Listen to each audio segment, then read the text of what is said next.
Welcome to the American Freedom Train story. It was one of the most famous trains in the history of the United States. An epic 24,000-mile journey that was seen by over 40 million people throughout the country and displayed in 140 cities. I'm Ralph Weisinger, and I had the privilege of being part of this historic, once-in-a-lifetime event. The building and operation of the American Freedom Train took the untiring efforts of hundreds of dedicated people, but it was the idea of one man, a dream that became a reality. That man, whom I consider an exceptional American, is Rossi Rowland Jr. Welcome, Ross. Ralph, great to be with you tonight. I'm looking forward to reminiscing about our journey again. It should be exciting. It will be. I'm sure it will.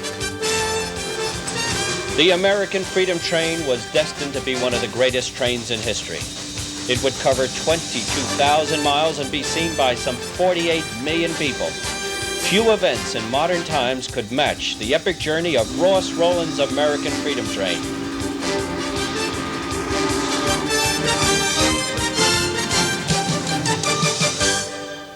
Ralph, the idea for the American Freedom Train started in 1969 during the operation of the Golden Spike Centennial Limited, which was a special train we put together to draw national public attention to the centennial, the 100th anniversary of the linking of America by railroad, commonly known as Golden Spike Day.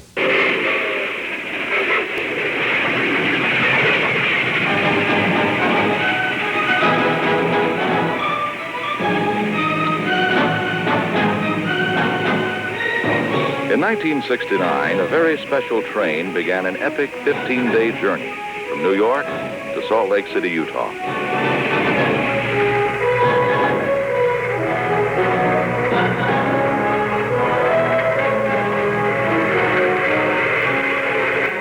A train unlike any that Americans had seen for many, many years. A train powered by a giant, roaring, whistling steam engine. A train that conjured up visions of America's early years, of the Old West. The Golden Spike Limited, a special train for a special trip to celebrate the centennial of the linking of America by railroad.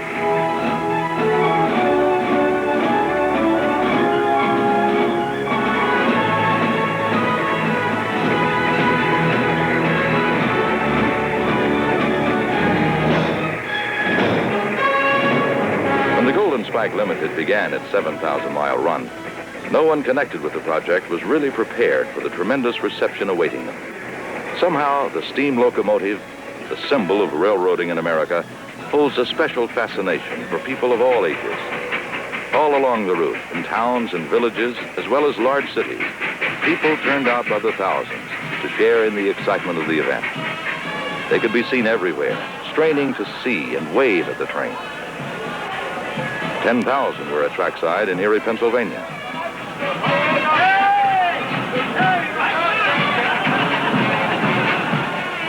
High school bands met the train, striking up familiar railroading tunes. At every stop, kids came alongside to get a close view and ask questions about the steam engine and the Golden Spike.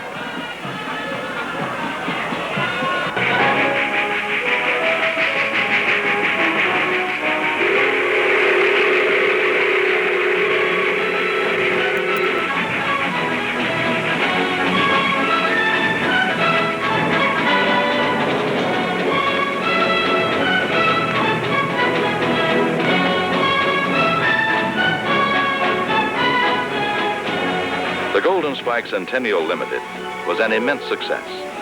AP and UPI rode the entire trip, and their guesstimates of the numbers of people who came to trackside to see the train, either as it passed through their town en route from one city to the next, or while on view at one of the 14 display cities, ranged from 1.2 million to 1.7 million.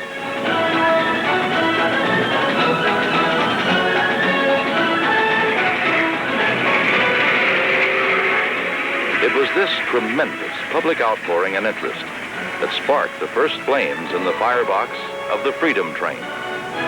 The initial reception to the concept of an American Freedom Train was enthusiastic, but it was a classic chicken and the egg situation. In this sense, I spent, in retrospect, 3 years with the leaders of our federal government in Washington, trying to convince them to give this concept their financial support, unfortunately for naught. And I decided in late '72 that if the concept was going to survive and become a reality, it was going to happen in the private sector.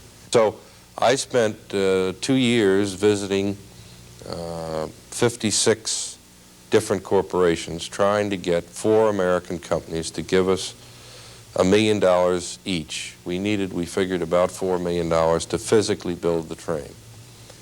And the chicken and the egg dilemma was this, that the Library of Congress and the Smithsonian and many of the major museums of America endorsed the concept of an American freedom train. But they said, we're not going to commit to give you any of the original artifacts that you want until you can convince us and show us the physical train that will make us feel comfortable that you have the physical environment that will support us lending you the first copy of the Constitution and the moon rocks and so on and so forth.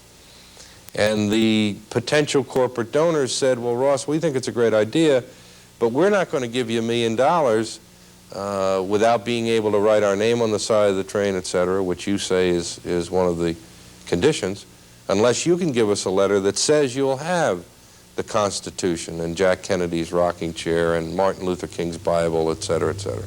So here we were in the middle of this very difficult catch-22 situation. And then I met you, and through you, as you know, I met the people at Pepsi-Cola, and they were the first corporate people that saw the tremendous potential of the concept. And Pepsi picked up the baton, and with their help, we quickly found General Motors, Kraft Foods, and Prudential Insurance, who were the other 3 major co-sponsors. And with their muscle, we were quickly able then to build the train physically and prove to the lenders that we were worthy of their trust.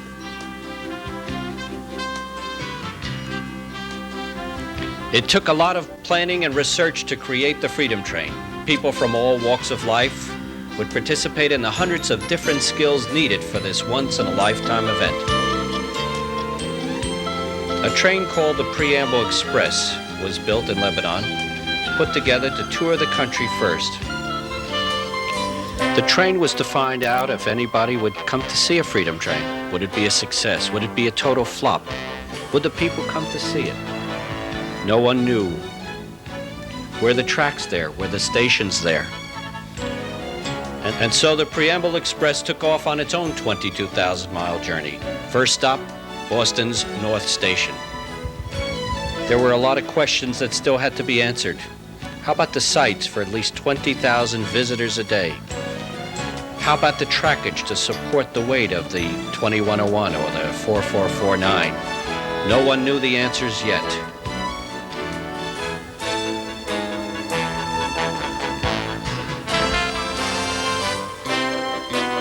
The foundation selected Barry Howard of Larchmont, New York, and his associates to do the actual interior design and display work, which was very intricate and very involved, because remember, we were hauling on this train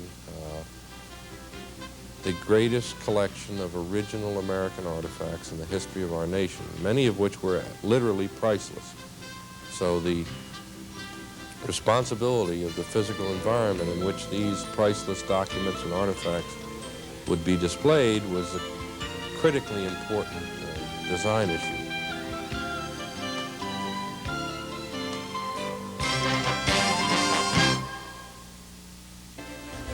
It was time to cut metal. In Venice, Florida, old New York Central baggage cars were being rebuilt as showcase cars to display the Lunar Rover, a twice-the-life-size copy of the Liberty Bell, as well as an old historic Oldsmobile.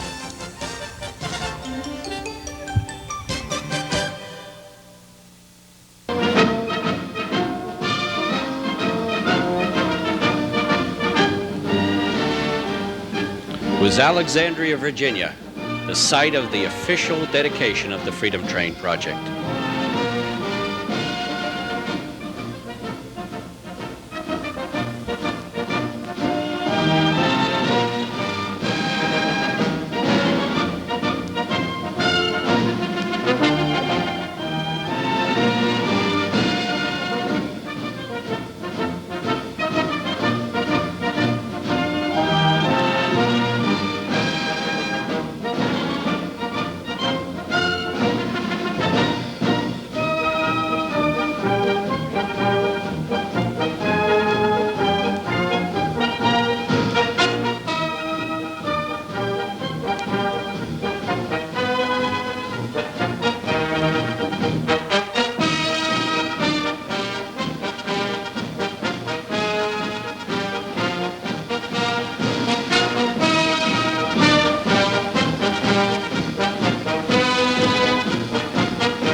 Meanwhile, in Portland, Oregon, the 4449 was being pulled out of a park. Kids had played on it for years and were amazed to see that it could move. And who's at the controls? Doyle McCormick.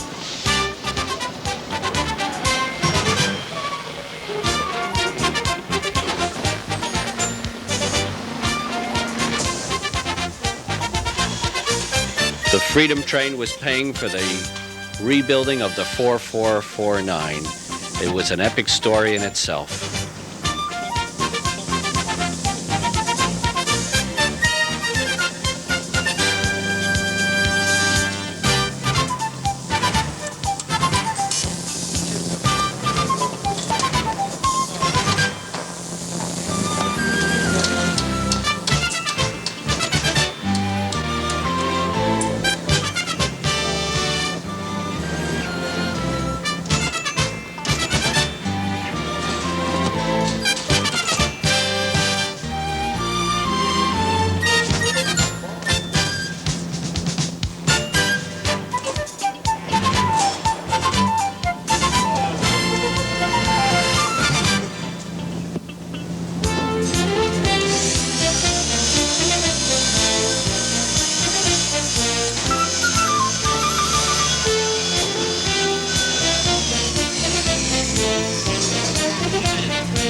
At the same time, in Oakland, California, a shipyard was converted into the construction site for the American Freedom Train's display cars.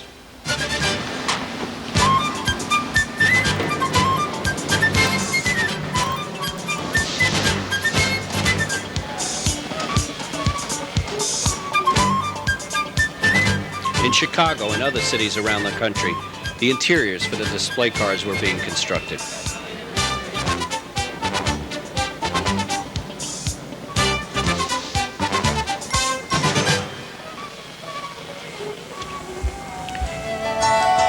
Some 5.5 weeks before the opening day of the Freedom Train in Wilmington, Delaware, the management of the Freedom Train, who took over the running of the operation from Ross Rowland, discovered that the 4449 could not fit under the overpasses of the older trackage in the east. So Ross Rowland went into a junkyard and bought the 2101 and the 2100. Between the both of them, there would be parts enough for one engine. 2101 was the one selected to be rebuilt. This is a story of man against rust and corrosion, for these two engines stood in the yards for years, destined for the scrap heap.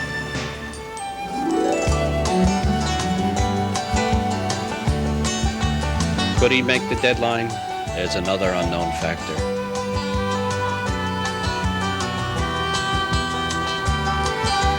There's Bill Benson doing the oiling of the bearings. Would she even budge? Would she just fall apart when they tried to move it?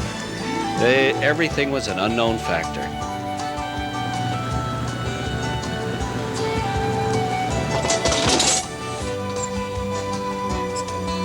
Back and forth, until finally the wheels did turn.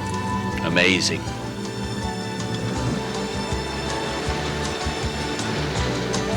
Meanwhile, back in Portland, the pressure was off.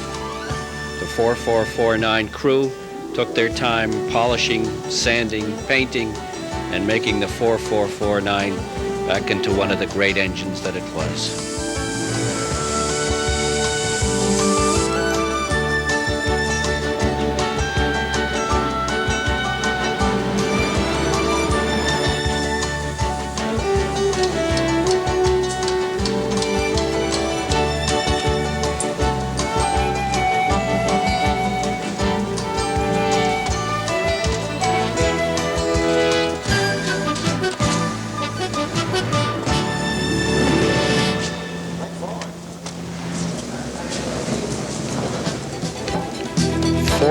To go to opening day. A group of volunteers worked 24 hours a day in the Baltimore Roundhouse, trying to rebuild the 2101. so that the Freedom train could be pulled by a steam engine. We installed quartz lights to film these sequences. We tried to turn them off. Everybody yelled, "Oh, leave them on." This was a desperate race against time. Nobody knew if it could be done.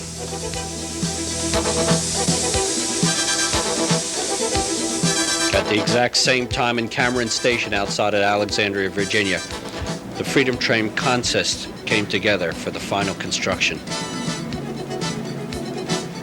One of the most important stories in the entire project of the American Freedom Train was the incredible effort that Bill Benson and his army of volunteers and paid people put in to get this T1 locomotive ready in 31 days, working 7 days a week, 24 hours a day, sometimes with as many as 70 to 100 people at one time working on the locomotive. Truly an incredible feat, and those people that view this tape, that know anything about steam engines, will understand what a gargantuan effort that was to take this locomotive that had sat in the weeds for over 20 years and do everything necessary to put it back in federal compliance and ready to pull a train as important as the American Freedom Train.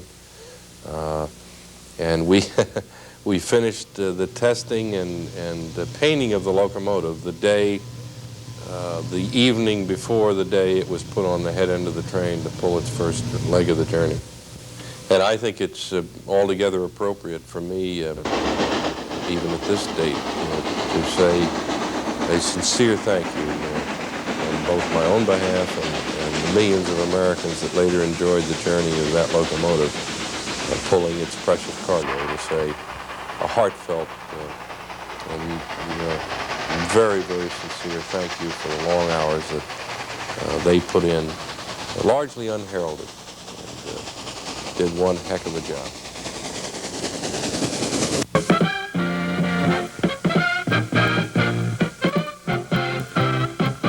Ladies and gentlemen, in just a few minutes, you'll be boarding the American Freedom Train and taking part in a unique bicentennial celebration, a once-in-a-lifetime experience. But before you go aboard, here's Robert Lansing.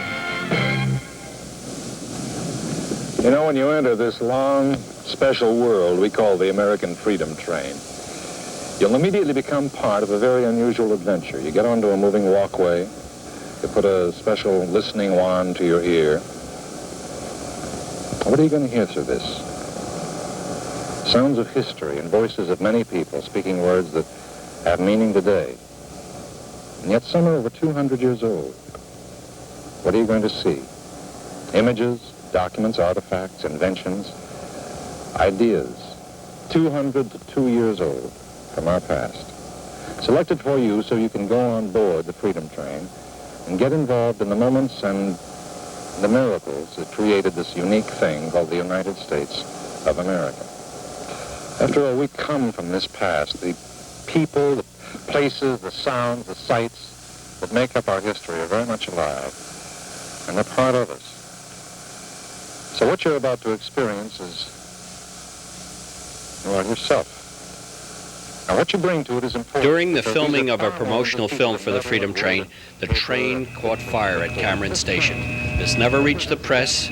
These rare scenes were captured as we swung the camera around from Robert Lansing. Fortunately, the fire was put out. It was the power cars that had caught fire that threatened the rest of the artifacts on the train. It was a very scary situation. Down 12, take 4. The spirit that brought the American Freedom Train from drawing board to track is one of giving, a spirit of people. The American Freedom Train, your train, your country, the history of the people, we, the people. And that's what the bicentennial is all about. And now, welcome aboard the American Freedom Train. We were on such a tight schedule that the train actually started to depart from Cameron Station outside of Alexandria, Virginia, with a diesel. And we came huffing and puffing around the corner at the last minute, literally. And they saw us and stopped and cut the diesel off and were very thrilled to welcome us on the head end of the train, and we took up our position of honor as the motive power. And we're proud to take the train from Cameron Station to Alexandria for the official dedication of the train in its entirety, and from there up to Wilmington to begin the display cycle for the 2-year journey of the train through America.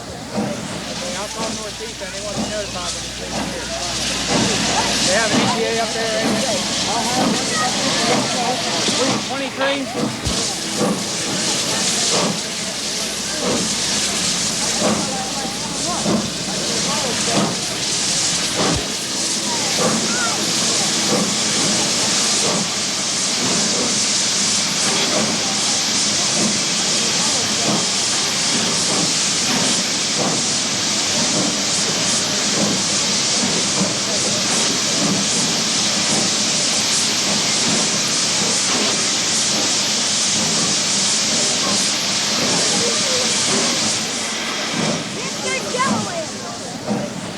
Northeast, anyone?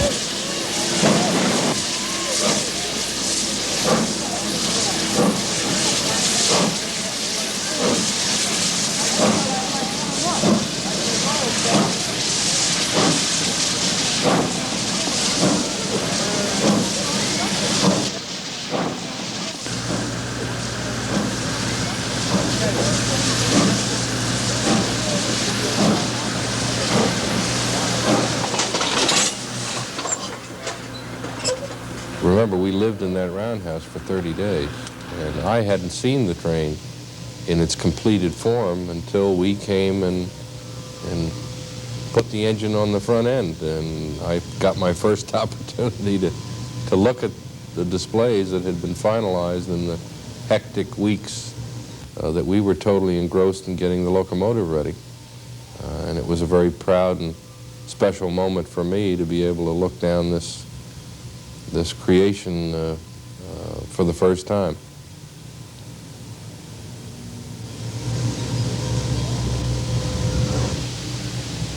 There's Ralph and I making our first inspection of the consist in its entirety at Cameron Station just before the first leg of our journey through America.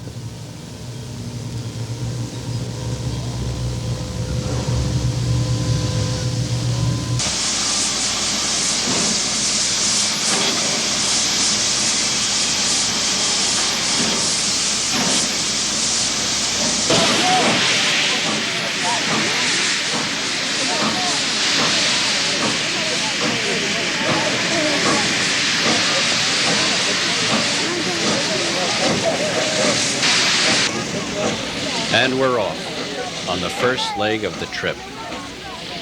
We didn't know it at the time, but it was going to be known as the epic journey of the American Freedom Train.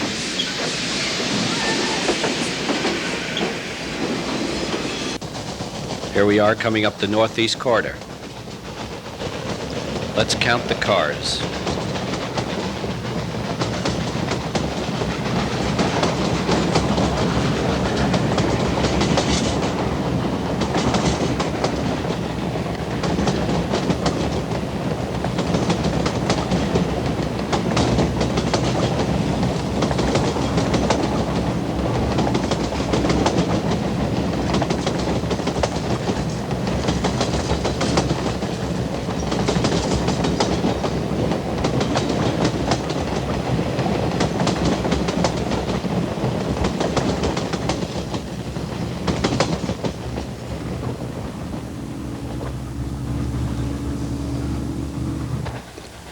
We're heading up the northeast corridor, main line, now Amtrak's railroad, on our way to Wilmington, Delaware for the first display site.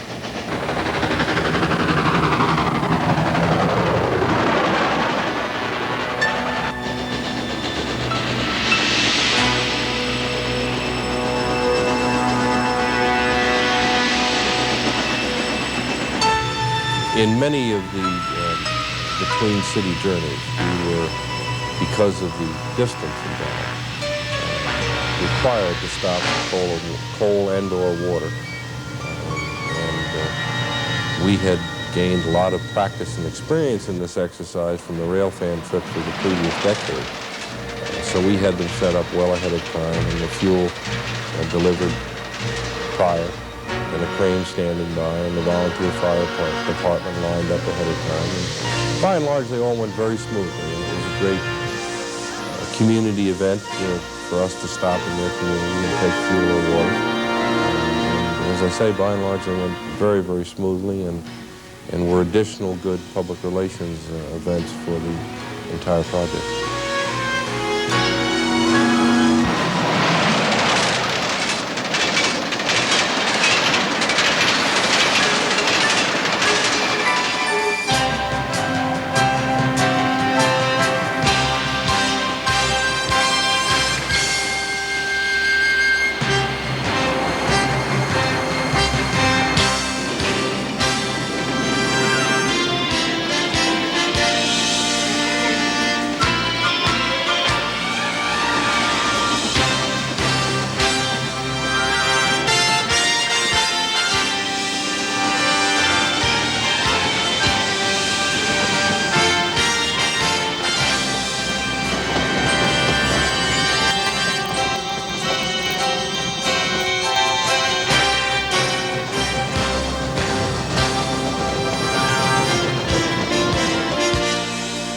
One of the many journalists that visited the Freedom Train during its 2-year journey through America was Gene Shalit of NBC.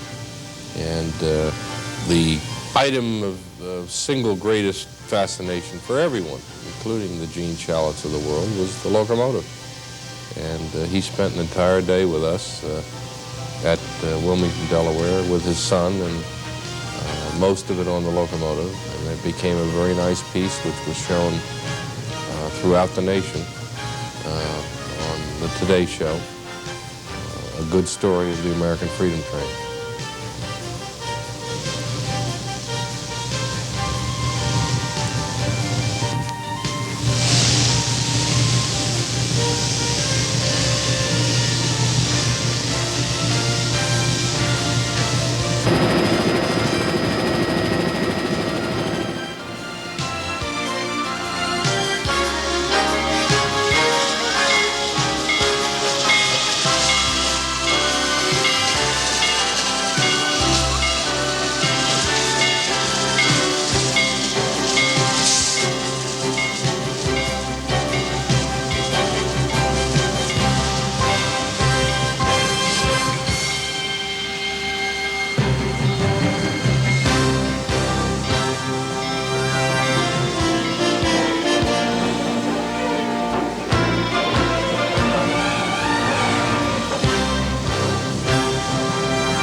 As they moved the number 1 into place, Stevie Wickersham set the brakes.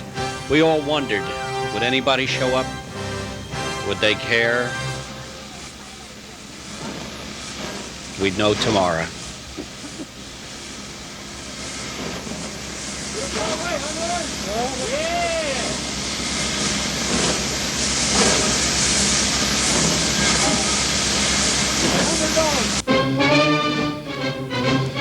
And it was a success. 40,000 people showed up opening day in Wilmington, Delaware.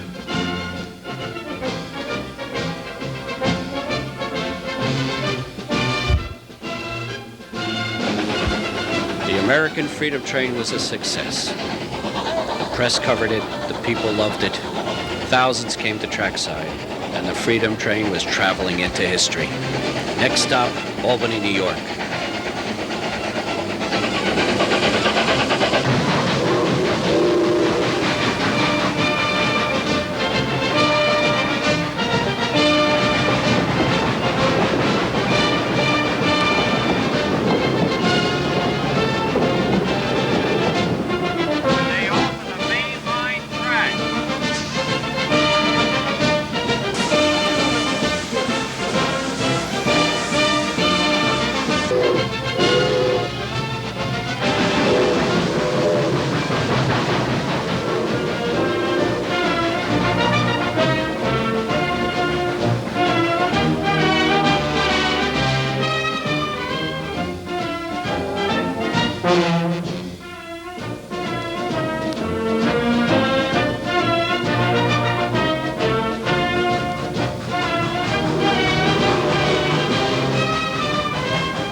Johnny Cash and I, Ralph, share the honor of being honorary life members of the Brotherhood of Locomotive Engineers.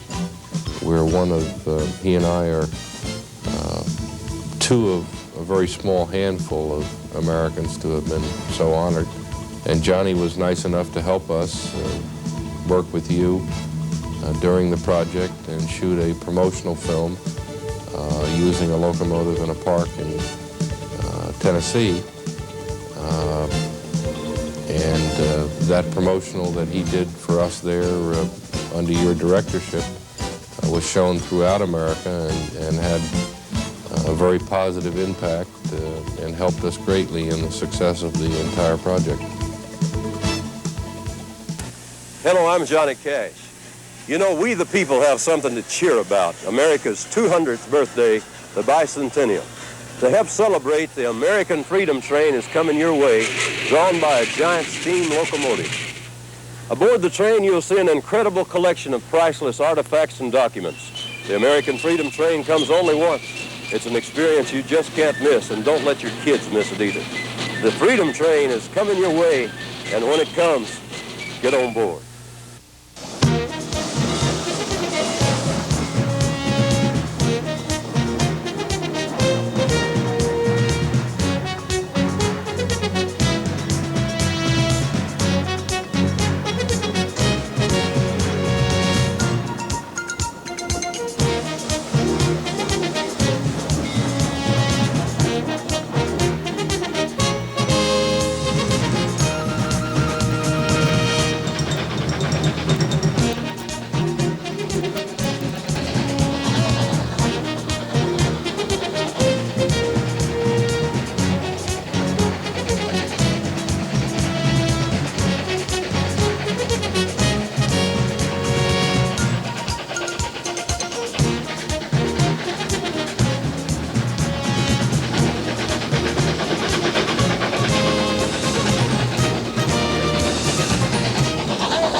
I would guess that about 30 million Americans viewed and enjoyed the train only as it passed before them in countless scenarios through their backyards and towns.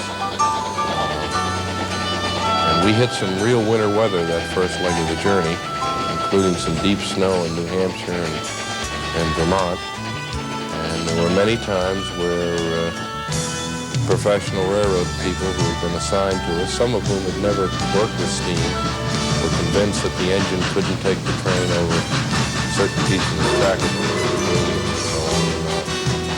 I'm glad to tell you that the T1 did her thing and never let us down. We never failed on the road, either for gradient or any other reason. Her service record in that regard was 100%.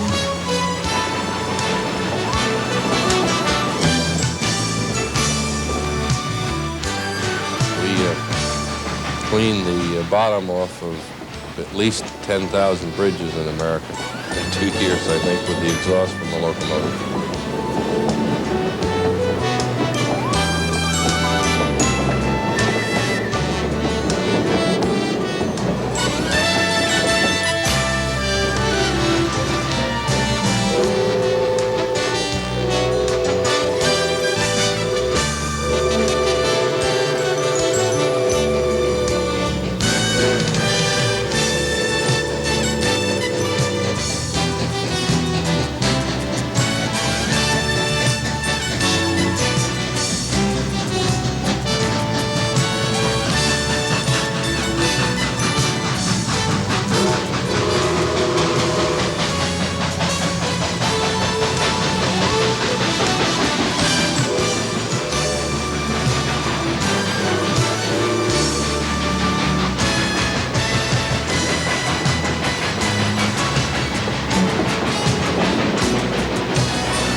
finally, it was Chicago, Illinois, halfway point on the Freedom Train journey.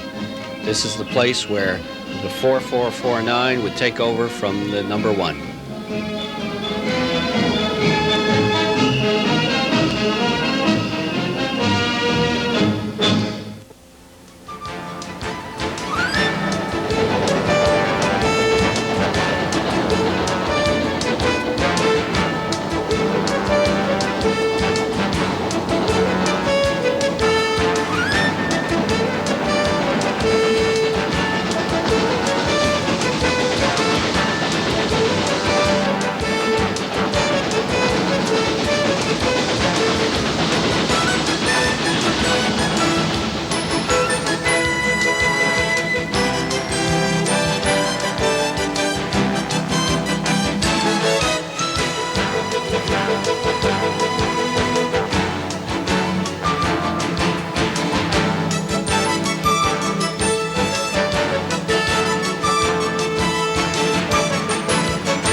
Freedom Train.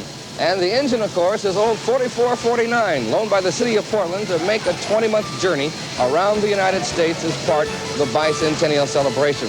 The tour began last April in Wilmington, Delaware, working its way west and to every section of the country. The train spent parts of October and November in Washington and Oregon, and will finally end its journey in December 1976 in Miami. 8 million Americans will have taken part in the Freedom Train experience. There are 25 cars in the Freedom Train. 10 are display cars, each with a different theme. There are 2 showcase cars featuring early modes of transportation, the lunar rover, and a huge Freedom Bell. As it crosses America, with its sampling of heritage and history, the train is a most impressive sight. The American Freedom Train is a private, nonprofit foundation. Originally, we had $4 million in grants from 4 large corporations, but now we are completely funded by the money that comes from the sale of tickets. At the end of the tour, if there's any money left over, it will all go to charity. The exhibits are on loan from a number of sources, over 260 lenders, ranging all the way from the Smithsonian Institution, the National Archives, down to individual lenders. There are about 14 replicas on the train. Those are items that we felt should be represented, should be presented there, but that we were unable to obtain. An example would be the Declaration of Independence. The National Archives simply would not let us put it on a train. We have over 500 original items of Americana, however. And that Americana has proven popular everywhere the Freedom Train has been. In Portland, Salem, Springfield, and Eugene, people, young, old, and middle-aged, came to see and be a part of this unabashed patriotic endeavor. What attraction has brought you to the Freedom Train? Well, I teach American history for one thing, and I have 4 children here for another thing. So between those two, it's an unbeatable combination. What are you here to see? The American Freedom Train. What do you think you're going to see on the Freedom Train? I don't know. Do you like the Freedom Train or not? I did. What was your favorite? afterwards. It was neat, especially the part about the fingerless glove. It was informative. I felt it moved 2,000 spots. This is Dick Vogel for Television 2 in Portland, Oregon.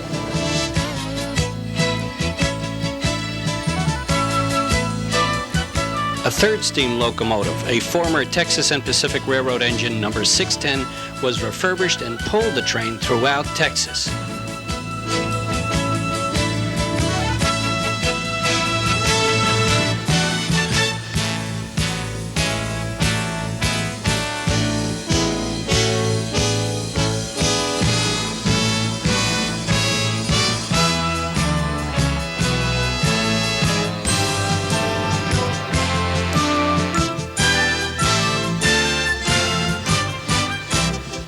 Throughout their thousands of miles of travel, the Iron Horses proved their reliability and dependability and quieted skeptics who originally insisted on total diesel power. Wherever the American Freedom Train went, thousands were thrilled by the sight of a steam-powered train, many of whom had never before and possibly never again would see a steam locomotive in action. It was July 4th, 1976, Harrisburg, Pennsylvania. A month earlier, the 2101 had resumed her duties of pulling the American Freedom Train. The train was a huge success. The 2101 would pull the train to Miami, Florida at the end of December, the finale of the American Freedom Train.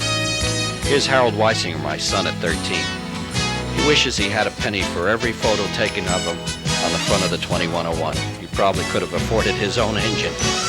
For the crews, young and old alike, this probably was the greatest adventure of their lives.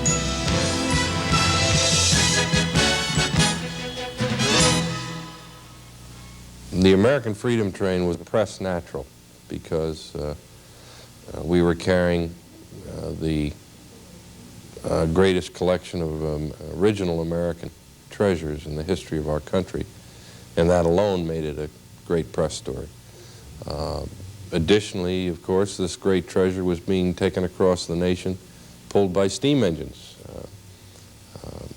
In the eastern part of the country by coal-fired locomotive, which in many of the communities, Ralph, that we played, had many of the citizens, all those under 35 years old practically, had never seen a working steam engine. So the motive power was a great magnet.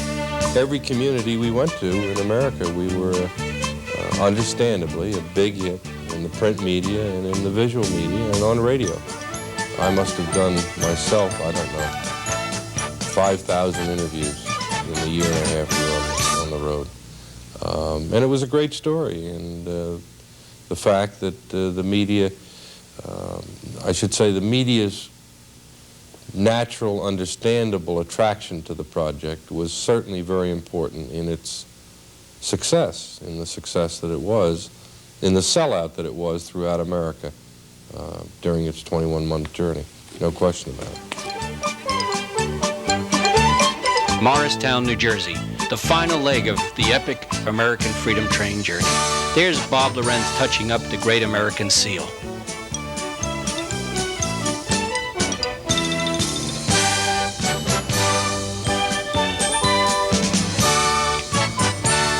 Crowds averaged about 19,000 people a day. Everybody came. It was a major event. Even Abe Lincoln showed up.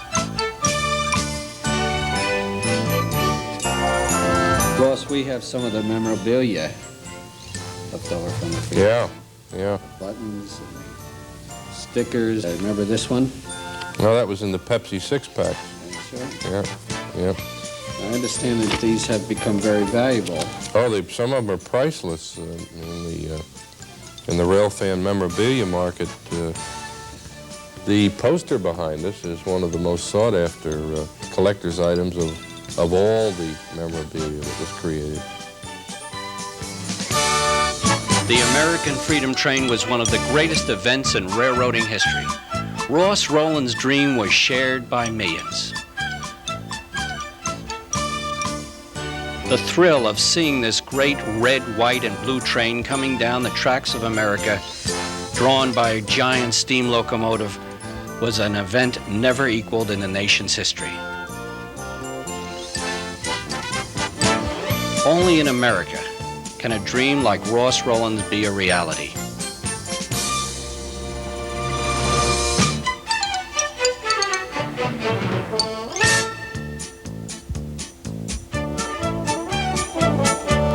The American Freedom Train, a truly remarkable story about not just one man, but the hundreds who were part of the American Freedom Train adventure.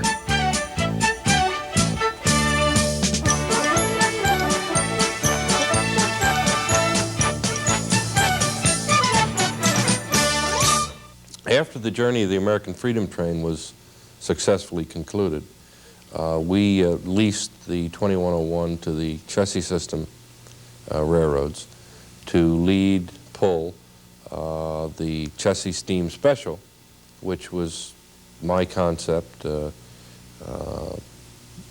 as a proper way for the chassis system to celebrate the 150th anniversary of the founding of the Baltimore and Ohio Railroad, one of the keystone railroads in the chassis system family. And very successfully pulled the chassis steam special over the entire system in 1977. 52 excursions carrying about 40,000 people, as I remember. And it was such a big hit and such a good success that the railroad decided in '78 to repeat a second year. And then in the winter of '78, unfortunately, the locomotive was stored in a roundhouse in Stevens, Kentucky, which burned to the ground. And unfortunately, the fire damage was so severe to the tender and the locomotive in general that we felt it would be taking an inordinate risk to restore the engine to service because of the tremendous fire it had suffered through. So I was able to make, with Bill House's help, a deal with Chairman Hayes Watkins of the chassis system, where we would restore the 2101 cosmetically back to what it looked like as American Freedom Train #1, and donate the locomotive for permanent display at the B&O Museum in Baltimore. And in return, chassis system would sell us for scrap value the 614, America's last commercially built 484, and contribute $100,000 towards her restoration. And we would put up the balance of the funds to get the 614 running, which I did. And at a very nice ceremony on Labor Day, 1979,